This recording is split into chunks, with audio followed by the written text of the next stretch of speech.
We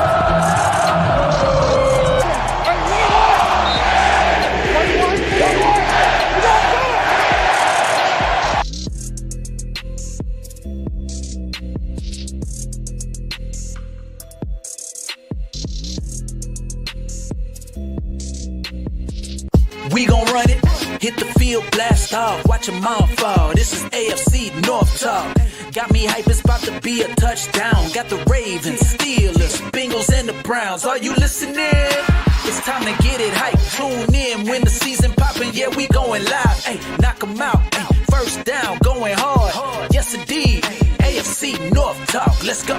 Ay, AFC North talk. Welcome to another ching at AFC North Talk. Here we are. One co-host is happy. The rest of us are depressed. How you doing, Alice? I'm great. I'm great. The Zach Taylor experience, bro. I don't know if I could be. I don't know. We'll see. We'll see how the show goes. Q couldn't make it. There's a video uploaded to the channel of Q's take, so go check that out. All his take from the game. Well, we'll start with the Browns game against the Saints. This was a game that, if you remember in the preview video, I said, I don't know what to say about this game. They have a new coach, meaning the Saints had a new coach. I don't know what to expect from the Saints. I had no idea. The Saints are being an up and down team, right? Remember, they started super hot. Then they're meh, bad. Then Carr got injured. So I had no idea what to expect from this game. There's issues in the Saints locker room because a lot of it was wink, wink. We're sucking because of Carr. I got hurt because of Carr. And for the Browns, you never know what you get again with Jameis, right? He might come in and light it up, or he might come in and give you 3 picks, which he didn't do.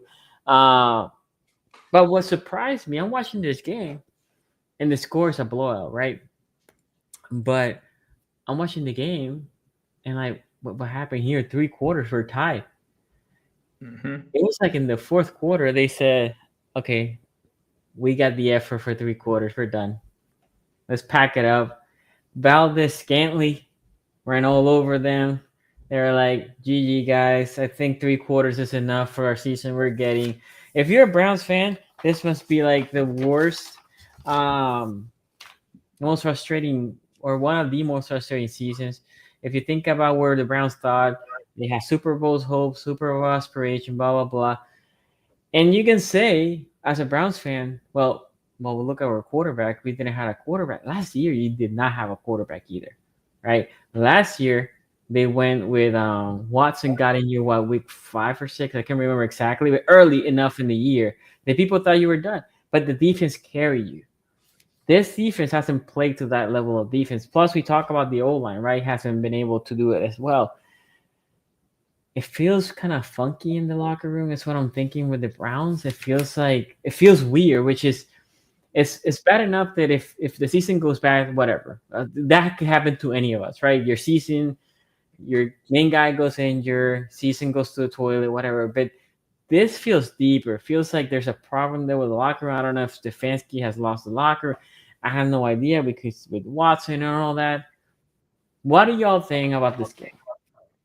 Yeah, I think for this one, when I was watching it, it was close early on in the game. And I'm like, okay, this is what I kind of expected. It was kind of flip-flopping. I'm not sure which one to go. I honestly was leaning towards the Saints, but I was just like, I'm going to pick the Browns just because I trust the defense. And at first, it looked like the defense was going to hold up their end of the bargain. And then it just turned into the Taysom Hill show. That's literally what ended up happening. Taysom Hill. But the crazy part about it is Taysom Hill scores a touchdown. Then I think he had 2 turnovers. I think he had an interception and a fumble. Yep. But they were still able to explode with that offense. And I mean, to me, to be honest with you, if I saw this score before I knew what the result was and watched the tape, I would be thinking, oh, Jameis went crazy and threw 3 picks in this game. He was awful. It was a disaster. They had so many turnovers. You would think that that's what it was. And it really wasn't that. Like Sonny said, it was close all the way up into the game until I think it was a Jawan Johnson touchdown. And, the defense for the Browns showed up early on. It just was in that second half. They kind of lapsed a little bit late in the 4th quarter. And once they did that, they kind of just gave up. So, right now, that's just the season of what the Browns are right now. They're just not a good football team. As much as you want to trust the defense, you just really can't because the offense isn't really committed to anything now. Jerry Jeudy had a great one in this game, and that's where a lot of his yardage came was just on like a random, I don't know what kind of route it was, but I just remember looking up, seeing him catch it and run all the way. He had a great game. But outside of that, they didn't really get anything from them. They didn't really get anything from the run game with Jerome Ford, mixing it up with Nick Chubb, who, to me, I kind of temper my expectations of Nick Chubb. Like he's coming off of a knee injury where he's torn, had significant damage to it. So I didn't expect him to come back and be a top 5 running back. So, that's what it is. I think this might have been his best game, probably from a yards per carry kind of aspect. But I didn't expect this. I did expect them to kind of lose this game just because you're going against the Saints team that's also in a similar situation. But I feel like their guys are probably going to fight harder than Cleveland is at this point. I think just the Deshaun Watson thing has kind of ran its course. You got Jameis there now. It's only a matter of time, in my opinion, before Jameis starts throwing the picks. So it's just going to be a tough end for this team. And I think the only people that you are going to see still kind of play hard is probably just going to be Myles Garrett and a few guys on the defense. And if the offense isn't giving them anything, I think these are going to be the kind of games that you see. I just don't know how many wins this team really has left in it, especially like if you're saying, Sonny, if they quit on Stefanski, this is going to get ugly. So I don't know if Cleveland's going to have the balls to fire Stefanski during the season. I do see them, like in typical Cleveland fashion, just wiping the slate clean when the offseason gets here. But as it stands now, we just have to wait for it to play out. Garrett. Yeah, Taysom Hill took over in this game. He, the oldest player now in NFL history to have a 75-yard touchdown run. He had 3 touchdowns. He had 138 yards on 7 carries. Yeah.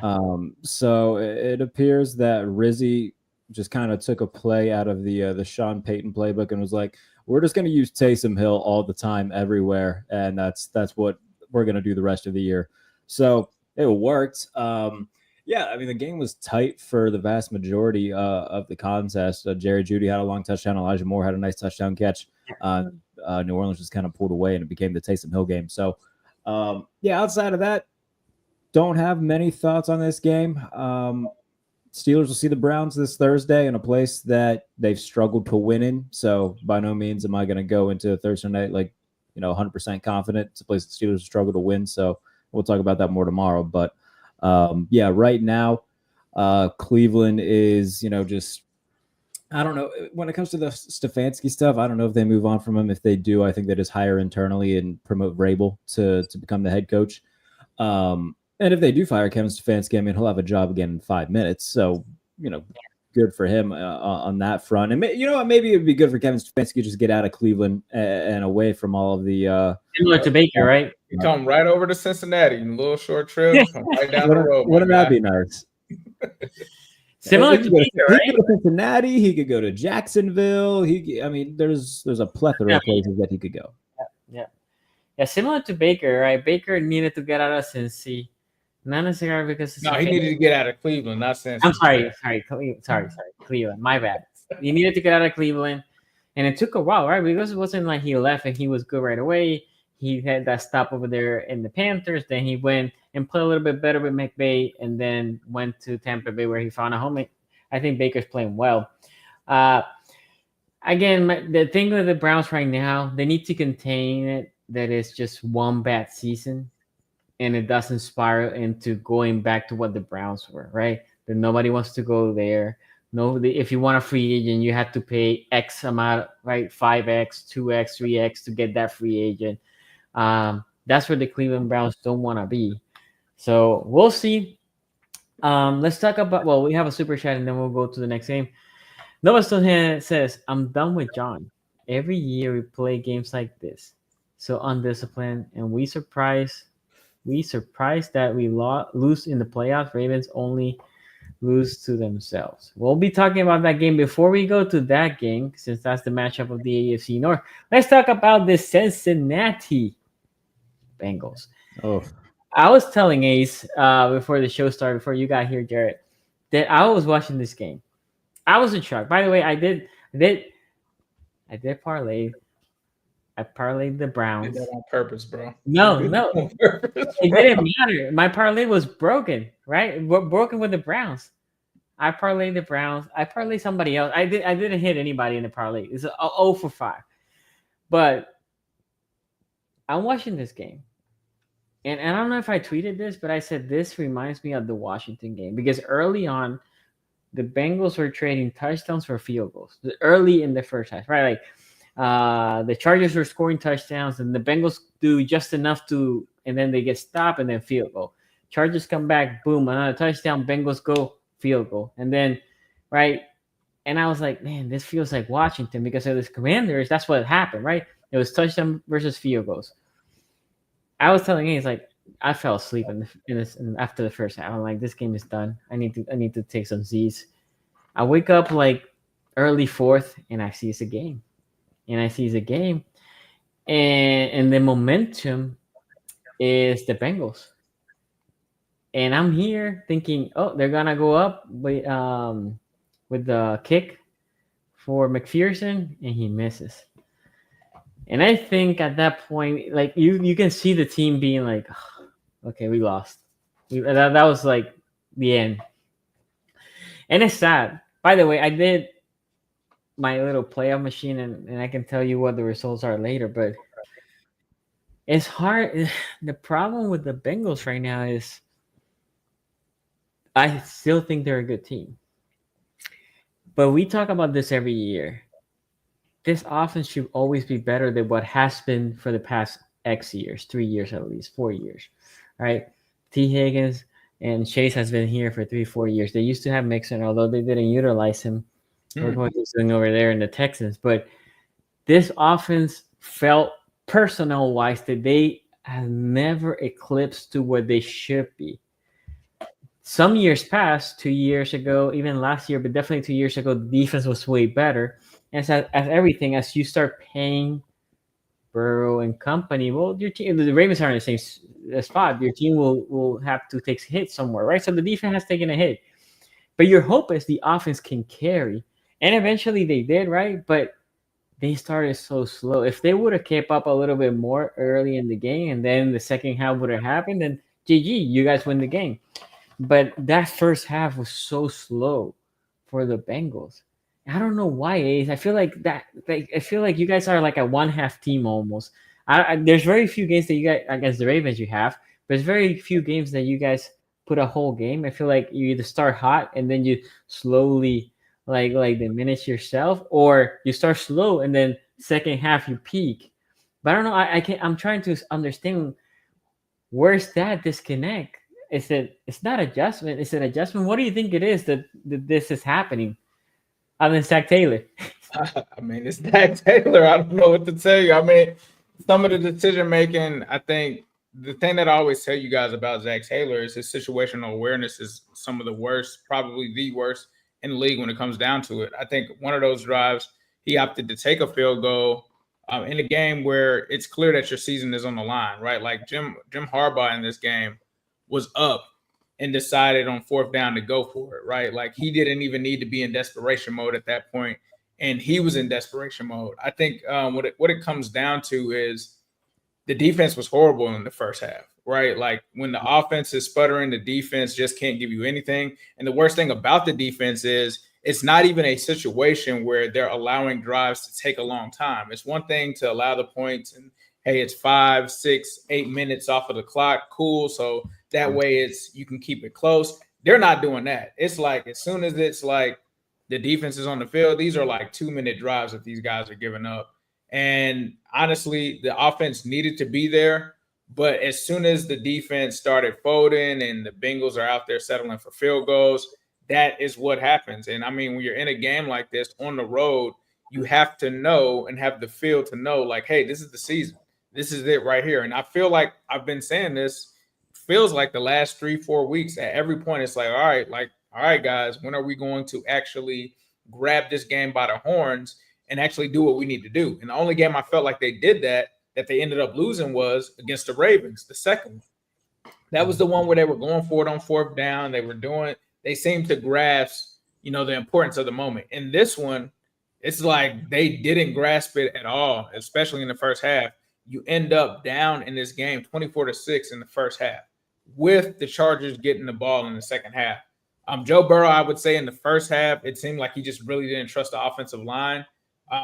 These are things when I talk about coaching, there's a lot of weird things that Zach Taylor and his coaching staff have done. Number one, I don't know why the hell early in the game they just made Tanner Hudson a huge part of the game plan, which just didn't make sense to me. Sonny, you talk about it all the time. We have Mike Gesicki. Why do they never use him until they're in a situation where they're literally forced to? I'm watching. Gesicki has been good for you guys. It's not like Gesicki hasn't been reliable. He's been good through the year. And everybody knows about Gesicki. Like, he's not a blocking tight end, right? He's a receiving tight end. I'm watching these guys have Mike Gesicki stay in as an inline blocker, and I'm watching Tanner Hudson, who's slow as molasses, offers absolutely nothing in the passing game or running after catch, going out for routes, and he's the primary target. I'm like, I've sat so many times, whether it's on offense and defense, and I feel like I know this team better than the coaches do. Like, certain people that are playing, certain people that are in. We talk about Von Bell. Von Bell has been horrible this season. They've been sitting Jordan Battle on the bench, even though Jordan Battle had a good season last year. They went with this thing where they're like, okay, Von Bell's not that good. Let's go ahead and put Jordan Battle in more. Safety play gets better. Jordan Battle's back to the bench this game. It's just head-scratching things. Sam Hubbard, he's playing on defense. He's playing apparently with one leg this season, has came out and said, hey, I was supposed to get surgery, wasn't supposed to play. So I'm thinking, hey, we have a guy, that we drafted as a first-round pick last year, edge rusher Myles Murphy. If you look at the metrics, he's a better pass rusher than Sam Hubbard right now. Oh, where is he at? He's on the bench. Like, there was a lot of mind-boggling decisions that were going on with the season on the line. And to me, that's about coaching. That's about execution and what they're doing here. Then I'm seeing Justin Herbert just turn into Lamar Jackson, and there's like no adjustments for it. It's like, hey, he just like Justin Herbert can run. We all knew that. We all knew that Justin Herbert could run. And so you would think after the first explosive run that they would do something. And then from a defensive perspective, like, yes, Lou Anarumo has done well against guys like Pat Mahomes in the past, right? But people try to make that who he is as a defensive coordinator, like he's just this top 5 defense coordinator when he's not. I'm seeing the same stuff that any team that has exposed the Bengals in terms of deep, middle, open passes, it's always open.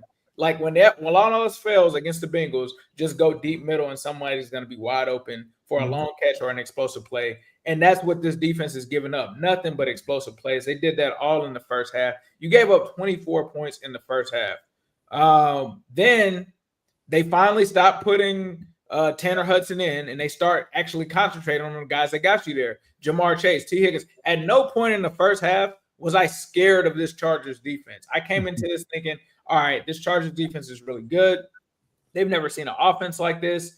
And I'm looking at how they're playing Jamar Chase and playing T. Higgins. And when we're going to them, we're getting yardage. But the Bengals are just deciding, hey, let's go to Tanner Hudson instead. And I'm like, why is that part of the game plan?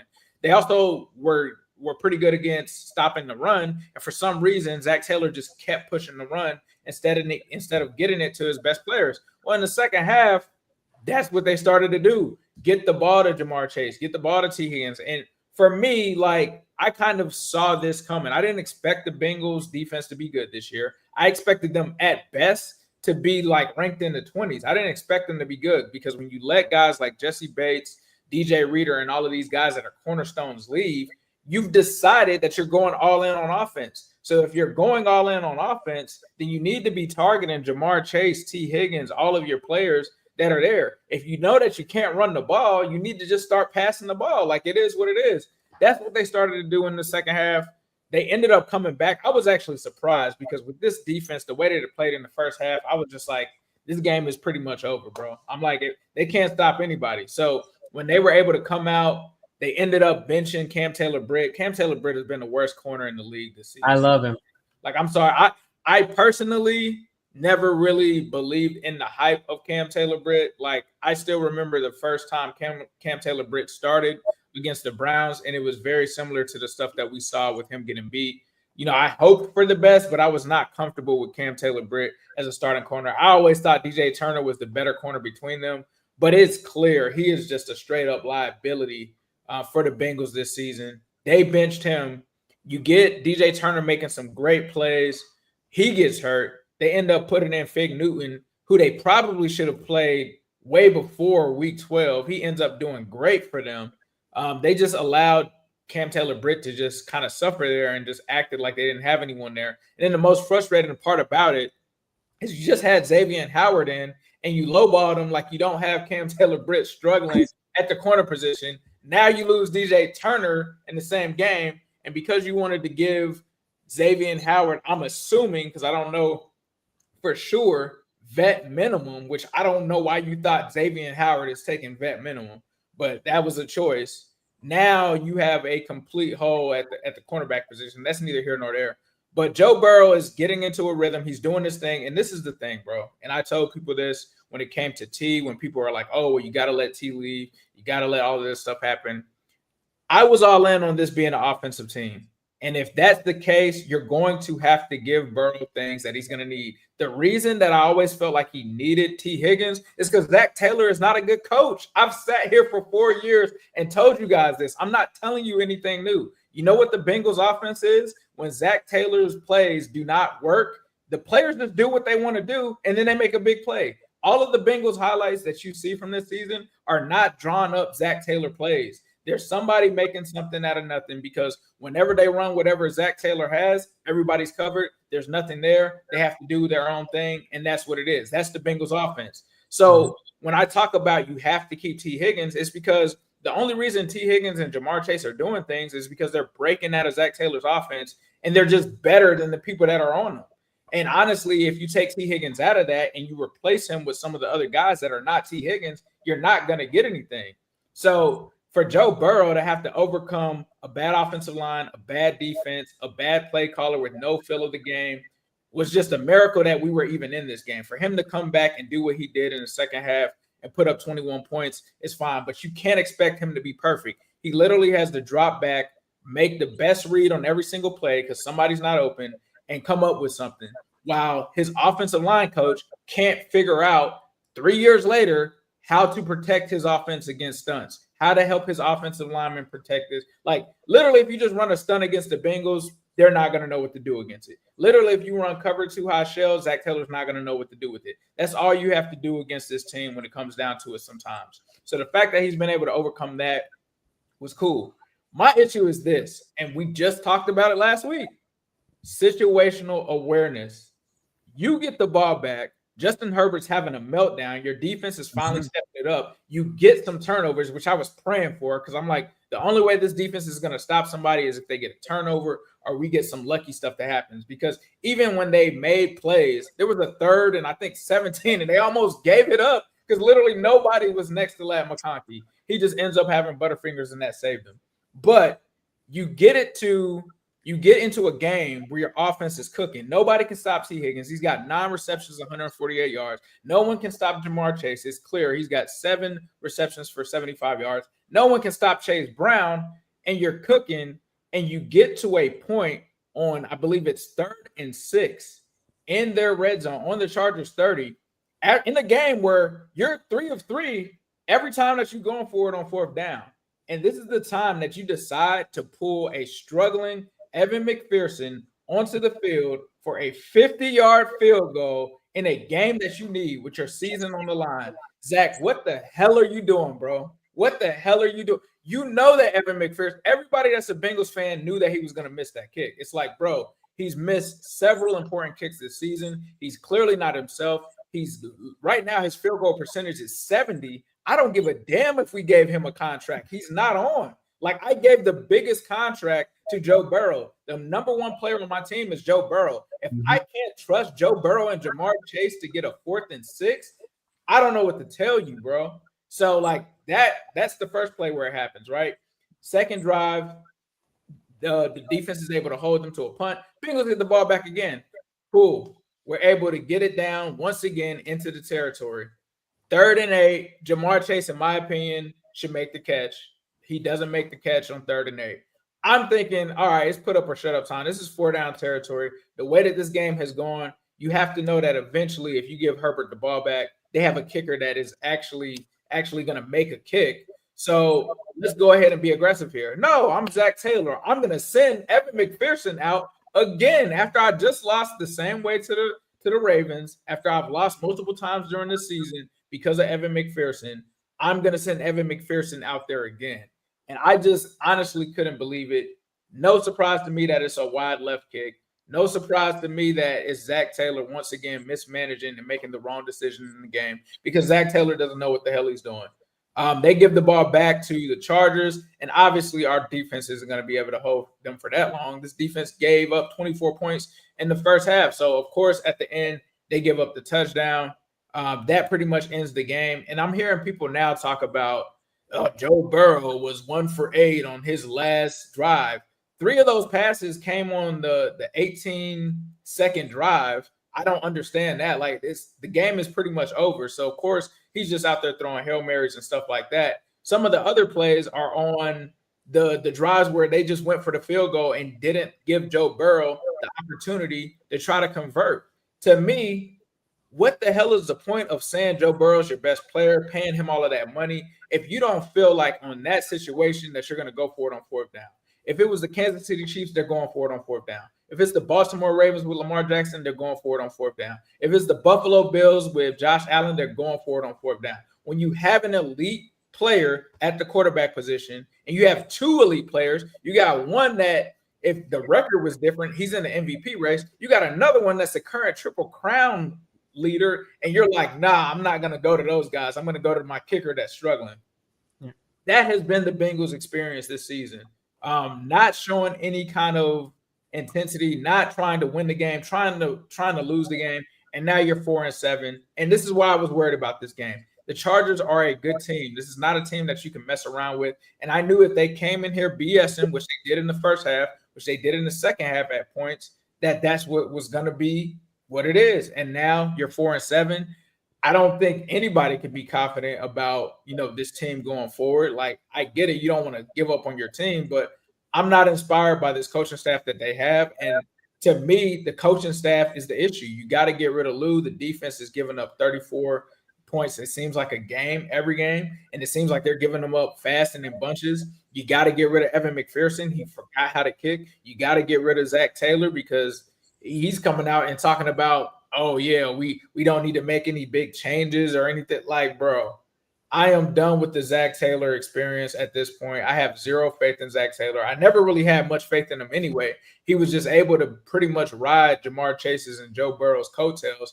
And now when you start to see guys that are leaving, like Jesse Bates, DJ Reader, Joe Mixon, now the holes in the coaching are being exposed. And now that it can't be covered up by elite players, now you're seeing the true Bengals coaching capabilities. And right now it's just not good enough for them to be a contender in the AFC North or in anything right now. So right now you're 4-7, and that's where you're at.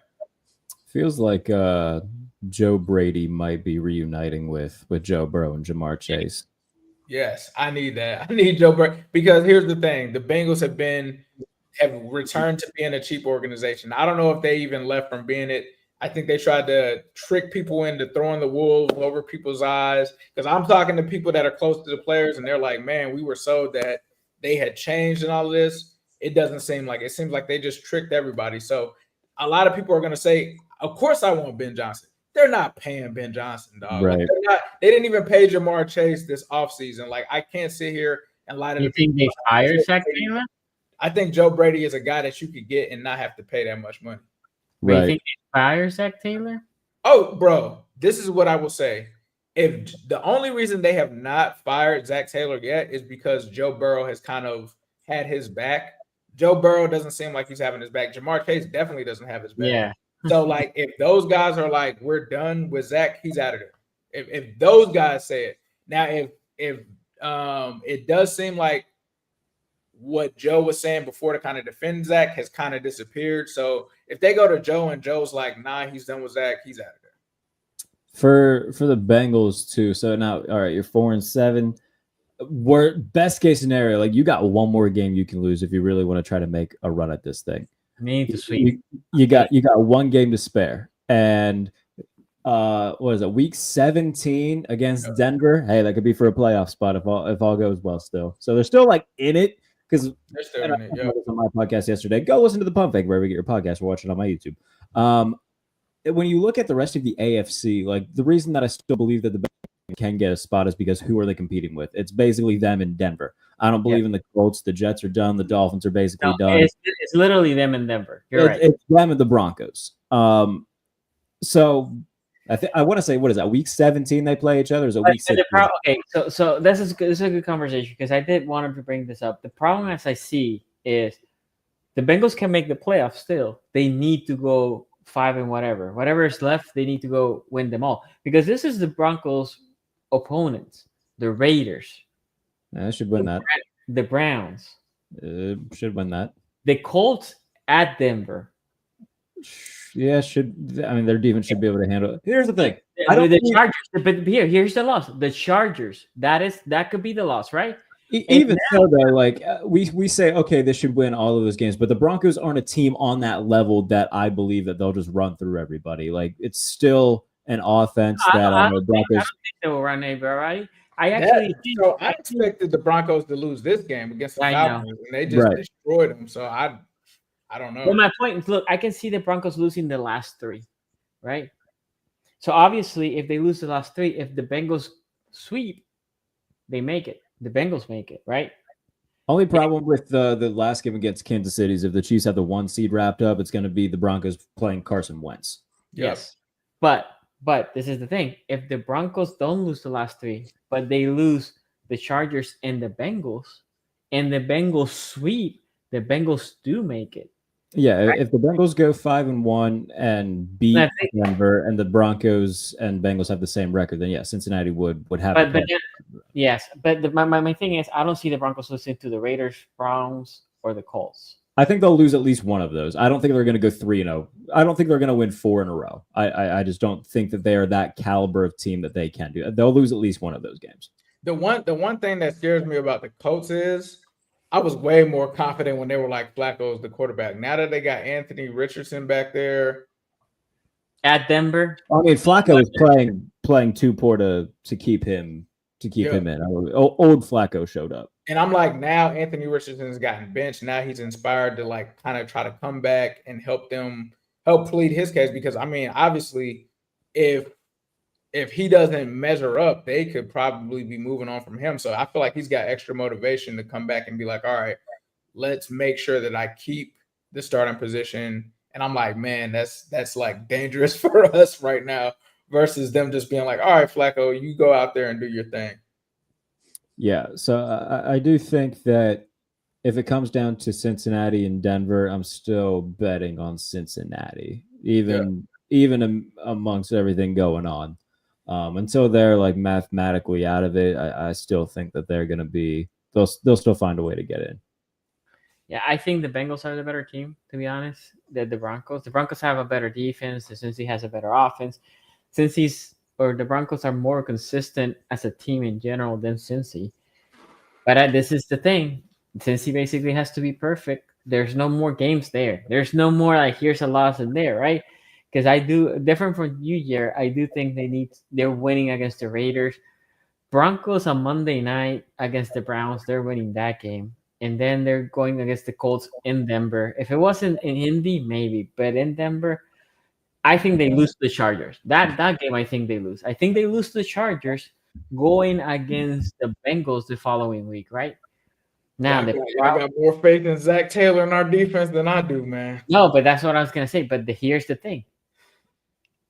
The Bengals have the Steelers next, right? Now, they have a bye, but the Steelers are getting a mini bye before the Bengals, right? So they have the Steelers.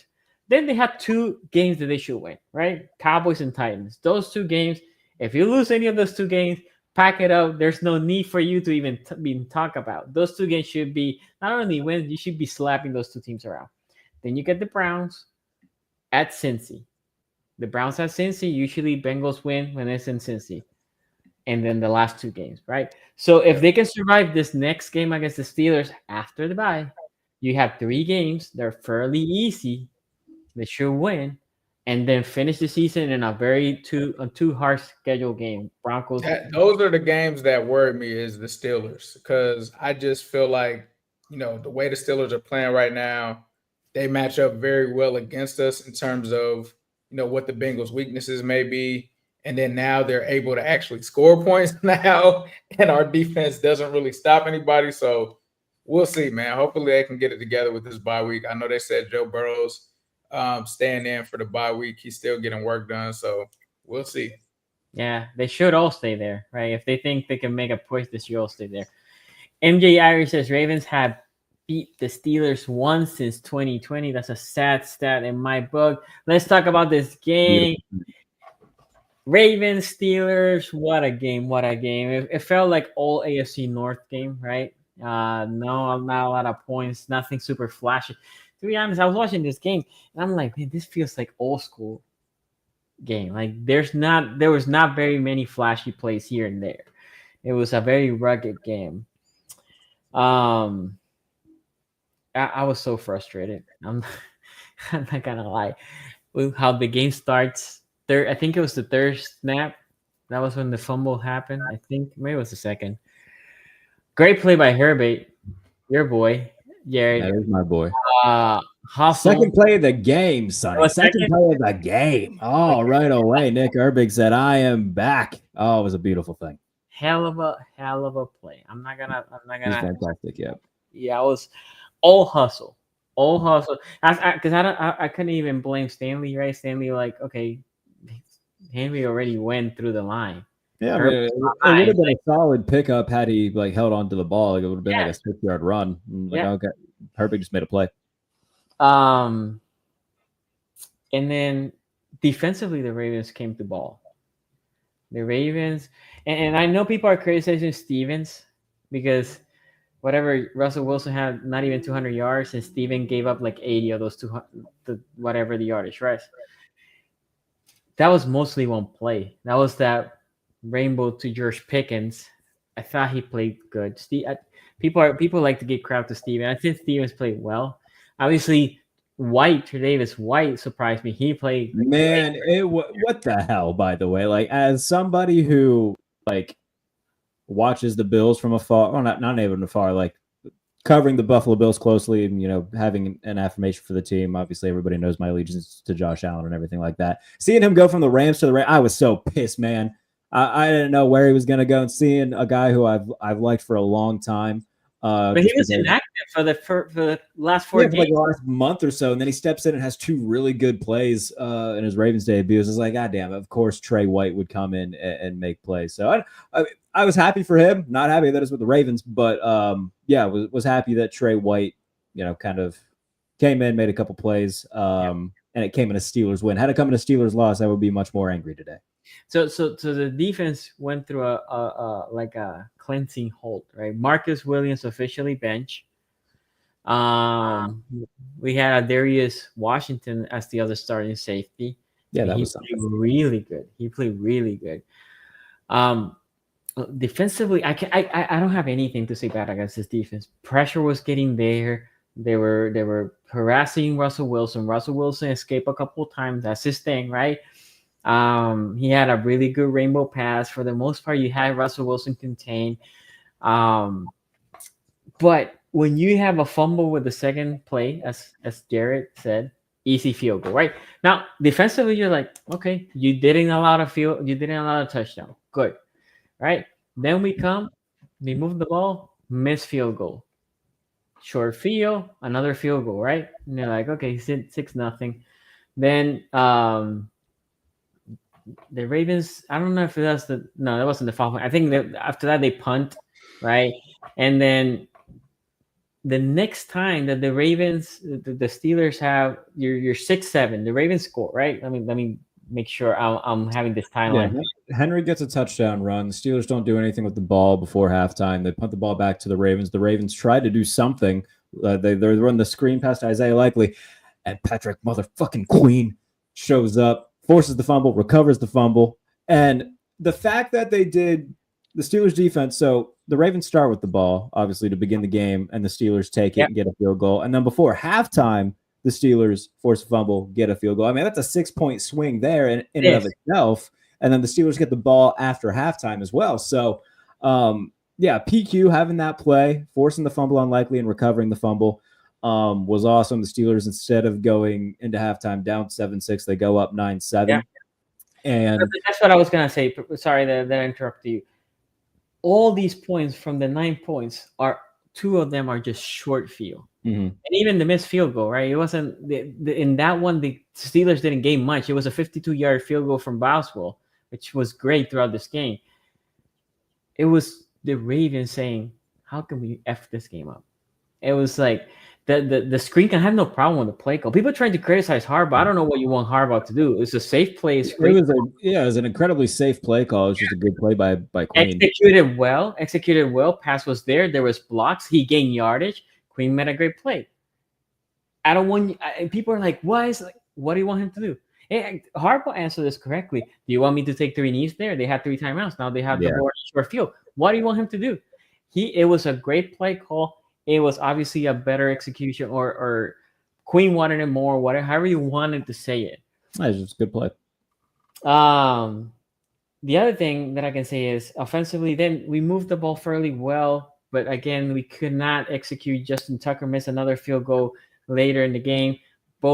And by the way, I said earlier this year, Justin Tucker should be cut either at the end of the year, not now, or bring competition.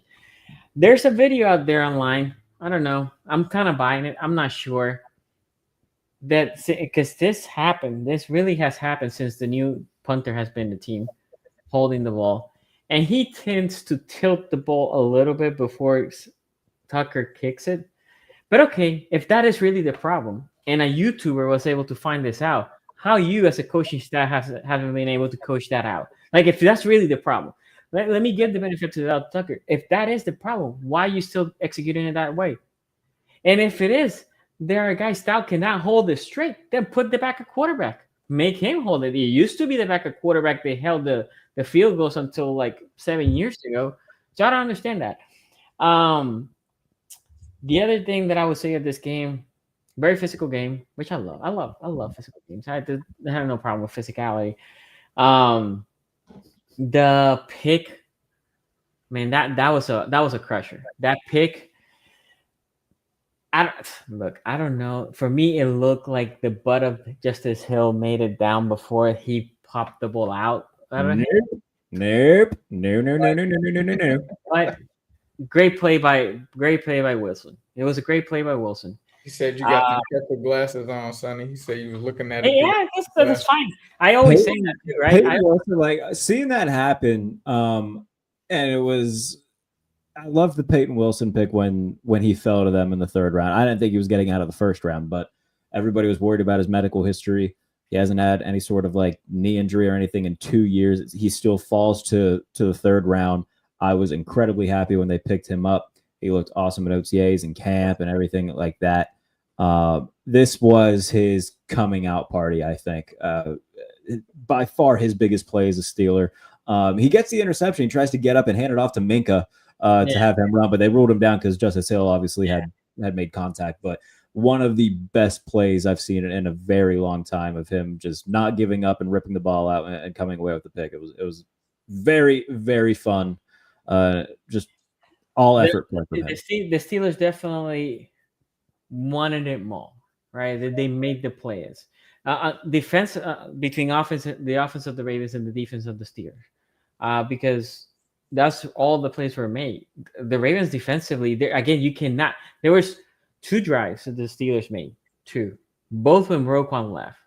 So when Roquan leaves this game, for all the people that have been saying Roquan doesn't do shit, I don't know if you saw it, Jerry. I saw the difference like that. Yeah, I mean, the Steelers were able to run the ball a little bit better. They were burning the clock, and if it's not because of Wilson decides to throw a lollipop over there over Washington, that was a horrible. I'll talk about that in a minute. Right, that was a horrible throw. If it's not because that they were driving, right, and then when the pick happened, Boswell. We did again defensively. They did stop them. They kicked the field goal, and then the Ravens come and score. I hate the 2-point conversion. I know a lot of people are criticizing why Henry didn't touch the ball in the 4th quarter. Well, the Ravens had 2 offensive possessions. That's it. First one, we had 3 plays. One of them was the pick. Again, right play.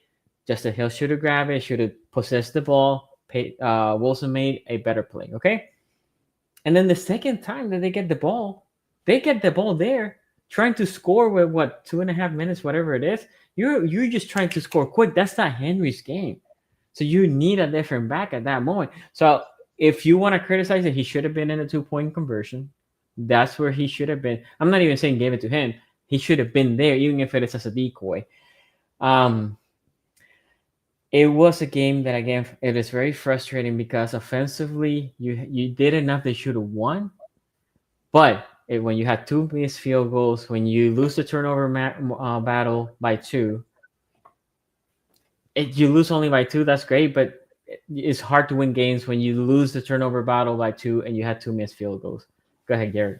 Yeah, from the Steelers' perspective, it was a complete inverse from what the Washington game was, where the offense kind of shouldered the load.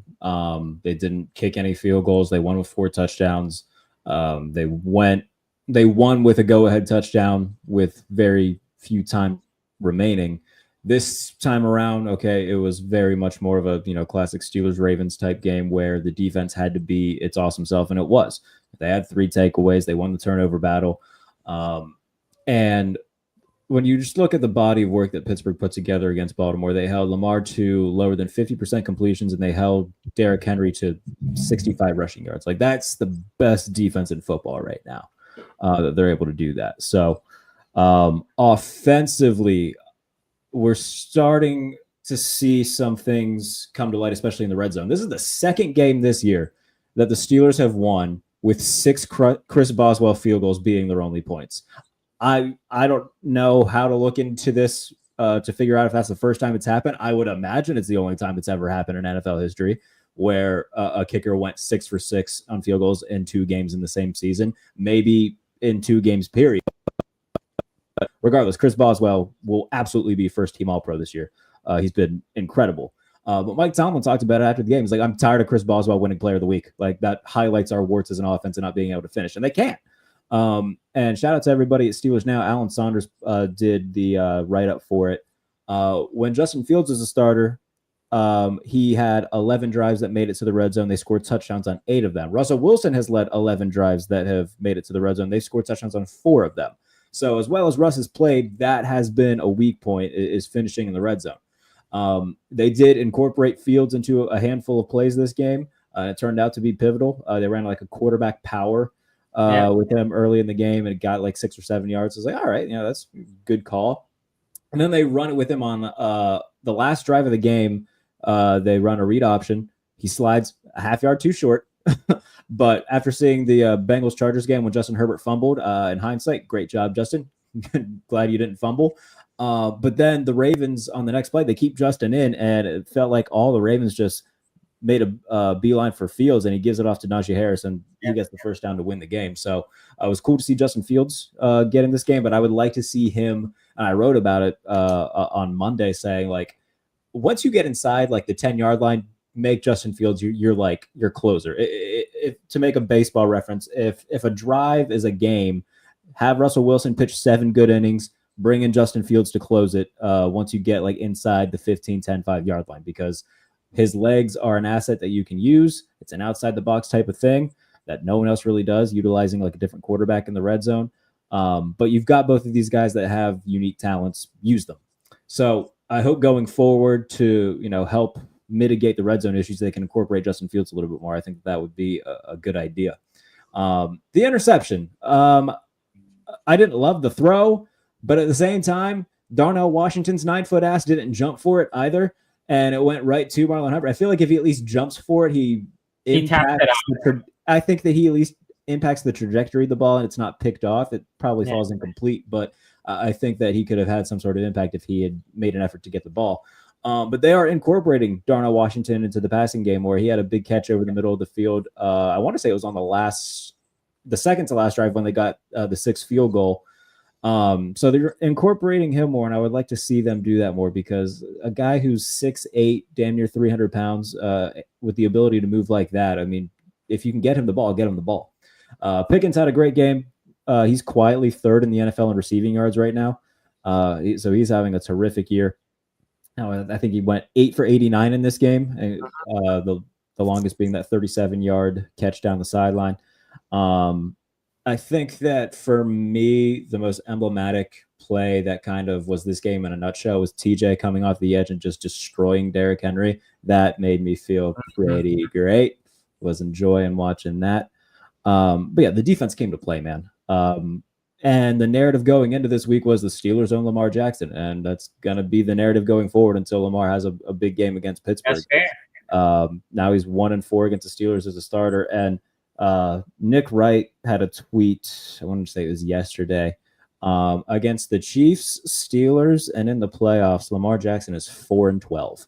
So not great for Lamar. Against the Chiefs, Steelers, and in the playoffs. So everything like all combined. He's 4-12 in those games. So the Steelers have had his number. That continues in this game. I'm trying to think if I left anybody out, left any big performances out. Zach Frazier, Mason McCormick, they both look awesome. There's a lot of fighting in this game, and that was fun to see. You pointed out, it felt like a 2008 Steelers-Ravens game where almost after every play there's jawing. The result, I love that style. Like I know people love the high fly offense. I miss that type of game, like rugged game. I don't like you. I'm gonna be more feisty than you.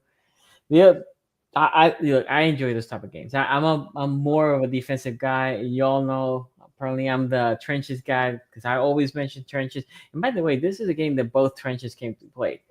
The Ravens again, a lot of pressure. The Steelers have pressure. I actually think the Ravens have more pressure on Russell. I don't know. There's a stat out there. Russ was sacked 4 times, and he only had a QBR of 14 in this game. It was by far his worst game as a Steeler, but a lot of that had to do with the fact that he was pressured a lot. I would say it's probably Dan Moore's worst game of the year, and Dan Moore has been pretty solid this year at left tackle. Broderick Jones had a Broderick Jones game. He had multiple penalties, gave up multiple pressures. It was just one of those games for 77 where you're at home watching as a Steelers fan. You're like, what? Who do they have behind him? Because his inconsistencies are such a pain in the butt to watch. But they overcame it and did what they needed to do. Joey Porter Jr. had a really big bounce back game. He didn't allow any catches or any yards. That was cool to see. After a game, it's all Joey Porter. By the way, I have no problem with the grabs, but Joey Porter basically is affected depending on the refs that are showing that day. If a ref crew comes, there is a ref that doesn't like to a corner to be grabby. Joey Porter that day might as well bench him because this dude grabs in every single. But I'm not talking that he grabs a little. If the guy that he's guarding shifts, he's just grabbing that shirt and pulling. He wasn't being called. And again, whatever. I'm not here saying that moved the game. But I'm just saying, if a different crew's there, he would have a couple of PIs and a couple of holding calls. I mean, every team in the NFL does that to an extent. He's been terrific. Joey Porter did it. I'm not even saying your other corner. I'm saying specifically Joey Porter does it a lot. Nah, I don't know what you're talking about. That's just physical Pittsburgh Steelers football right there. Okay. And by the way, he had a bad game against Washington last week. He had 3 penalties against Washington. I don't know, Sonny. I mean, it's Ravens Steelers, man. This is that brand of football, my guy. That's what. But this is my point. My point is, it all depends what ref crew goes there. If it is the ref crew that likes to throw the flag for every little holding, I would just say in general, if you had a flag happy ref crew there'd be flags on every play of a Ravens Steelers game because there's gonna be stuff going on in the trenches. There's gonna be stuff outside, like you guys mentioned. There was like a fight almost on every other play. So yeah. And I think overall, Clay Martin's crew did a fine job. I think it was a well-officiated game. They let him play. Even on there was multiple plays where they could have thrown flags. The Zay Flower touchdown catch, he kind of pushed off of Dante Jackson. They didn't call it. That's fine. Don't if you're not going to call it one way, don't call it the other. Pickens, you saw that Pickens. Yeah, Pickens did the same thing. So yeah, I think that they were consistent, which is good.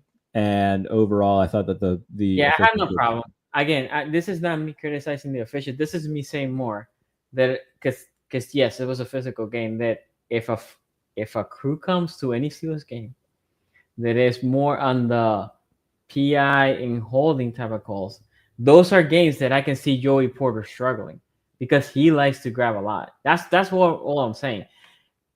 Every corner tries to grab. I'm just saying Joey Porter seems to be a little bit more grabby than others. I would have to see here. I'll pull it up real quick to see how many penalties he has this year, just because now I'm curious. I know 3 of them came against the Commanders last week. Like I said, I think last week against the Commanders was probably his worst game, maybe as a pro. Like, it was just rough all around. He gave up big catches, but he rebounded in a big way. Let me see how many penalties he's been called for this year. He has been called for, if I can find it, let's try to pull it up in premium stats. This is great for everybody to watch, to see me try to find Joey Porter's penalties. While I look for that, my favorite play of the game, I think it can go while we pull that up. Yeah, I mean, I think he has 7 penalties. Okay. You said how many? 7. 7. And you said he had 3 last game? He had 3 last game, and he had 3 in another game this year. And Well, depends on the officiating crew. That's my point. Yeah, he had 3 against Denver, 3 against Washington, and the other one. I can see when they play the Bengals. If it is an officiating crew that likes to throw the flag, the Bengals should try to target with Jamar Chase a couple of times, because I can see him trying to grab Jamar Chase, and I can see the flag starting to come out. That's all I'm saying. Go ahead, Ace. Sorry. I think this is, Ravens still as good as these offenses have improved. We all still knew that it was going to be a low scoring game. We knew it was going to be close, right? In this one, I think if you are the Ravens, you probably feel like you should have had some more opportunities to try to put this one away. I think if you're the Steelers, you're happy with the result of the win, but you probably wanted to get at least a touchdown in this one, right? Like, especially with how this offense has been rolling. However, Steelers football, you might not really care, like, as long as you got the win. So I think big advantage for the Steelers. I talked about it early on. I always thought that when they got that lead, that was an advantage. Now they're starting to play divisional games. Now they're beating divisional opponents. The Steelers team is legit. It's for real. They do look like a team that if I'm the Ravens, I know you guys have to see each other again. Mm-hmm. I don't know if you want to see that team a third time in the playoffs. I don't think either team would want to see each other a third time in the playoffs, because we already know how physical those games are. I got to tell you, Ace, if I had my pick of teams at the Steelers, you want the smoke. Give me the Ravens. Give me the Ravens. I'm trying to be fair to study, but I know Jared wants the smoke. Give me playoff Lamarck. Give me playoff. Let me ask you that. Let's say you guys do have to play the Steelers in the playoffs. How comfortable are you there? I'm comfortable, because this game, it wasn't like it was that. To be honest, Ace, we haven't faced him a second time. After we faced him a second time, I might. You'll have it better. Okay, we'll wait until But right now, what I will say is, I will prefer, even though we lost, to face the Steelers before the Bengals, because with the Steelers, really? And this is the reason, because of the Steelers, right? Offensively, I don't know if they can take advantage against my defense as much, right? So I think that game is gonna be close. The Bengals games are close because, and I'm sorry, Bengals, you guys fuck it up. Yeah. But our defense cannot keep up. So our offense has to be perfect. Against the Steelers, our offense doesn't have to necessarily be perfect, right? Because their offense is not perfect. So it's gonna be that type again all the time. Against the Bengals, let's be honest, the Bengals were a couple of drives away from blowing us out. Yeah. So that's the thing. That's what I would say. Now, again, maybe in the second game, I come and they kill us, but as of right now, that's what I think. No, I think it would. Fair, I feel the same way. Like, if I had the choice, I'd rather see the Ravens than the Bengals, just because I don't want to deal with a potentially hot Joe Burrow and Jamar Chase. Like, don't want it. So even at 4-7, the Bengals still, like, in the back of my head, I'm like, but if they get hot, then I don't want to see them. Nah, for sure. I think, this was a good game for the AFC North. This is what we kind of come to expect from the AFC North. Close games, very physical. Steelers came out on top on this one, ready to see the rematch, but that 2-game lead, bro, I don't know if anybody's gonna catch them. I don't know what the rest Bro, of the if Ravens schedule if looks the like, Steelers but host a playoff game, I will 2-game be lead in the North. ecstatic. If the what? That's, If the Steelers host a playoff game, I think that will be like the one I would consider Wait, going. and they're playing the Browns this. So they've already got what if they beat the Browns? That's a 2-0 AFC North record. Correct. You might have to hand them the division right now, man. I'm not gonna Well, lie. I have a question for you, Ace. If they don't win the division at this point, don't you think that would be a collapse on the Steelers? Oh, if they don't win the division now, yeah, I think so. Like if it was a 1-game lead, not necessarily, but I don't see it happening, bro. They're gonna beat the Browns. I'm sorry, Browns fans. Like spoiler alert tomorrow. I think it's gonna get a little nasty for you. As much as I would love to be like that certain, they are 2-4-1 in Cleveland since 2017. So, and it's a short week coming off Ravens week. They should win. They're the better team. Against the Steelers. I know. Bro. Like they absolutely are the better team, but they have also struggled in Cleveland over the past like 7 years. So I think they should win. They're the better team, but I won't be like horribly surprised. This is one of those throwback Cleveland Browns years, bro. This isn't the bigger. If I go into a mini bye week, if the Steelers go into a mini bye week and they're 9-2, I'm happy as a clam. I don't care how they do it. I think coming off of it, and we'll talk about it more tomorrow in the preview show, obviously, but coming off, going into a short week, coming off of a game against the Ravens, I think that going on the road too, I think that is a big factor into this. So I won't be surprised if Cleveland does pull one off. So, but we'll save that for Brownies. Go Brownies. No, I mean, Steelers took care of business. That was a huge win. They've got a huge advantage, I think, going into the last quarter of the season. Yeah, I agree. By the way, to close. Oh, sorry. There's super chat here. As soon as Henry fumble, I said, "Here we go again." As soon as Henry fumble, I was like, can't be this up again. And we hold him to a field. I was like, okay, maybe. And then Tucker misses. I'm like, okay, no, definitely this is that type of game. There's some AFC North news that I do want. This is pretty cool, and I do want to reflect it. There was an announcement a couple hours ago. HBO's original series Hard Knock in season of the AFC North starts December 3rd. That's pretty cool. It's all 4 teams. They're following all 4 teams, so that will be something real cool. If your team makes it to the playoffs, then I'm assuming they're going to continue. I don't know. It says the battle for the division follow Ravens, Bengals, Browns, and Steelers in the final push towards being crowned champion. So that's pretty cool. Again, December 3rd on Max. Anyway, look, it hurt me. I never like to lose any games, but obviously the Steelers game, that stings. And I lost against any in the AFC North opponent stings. But obviously the Steelers were first. And I said it coming to this game, we needed this game more because the Steelers had 1 less loss than us, right? And now we have 2 more losses in the losing column to the Steelers, plus they beat you once. So that itself. That's why I really wanted the Bengals to hold on to at least one of those games, man. Because if the Ravens are sitting here at 6-5, then we're having a very different conversation. True, but so right now the Ravens are a playoff team, part a collapse, right?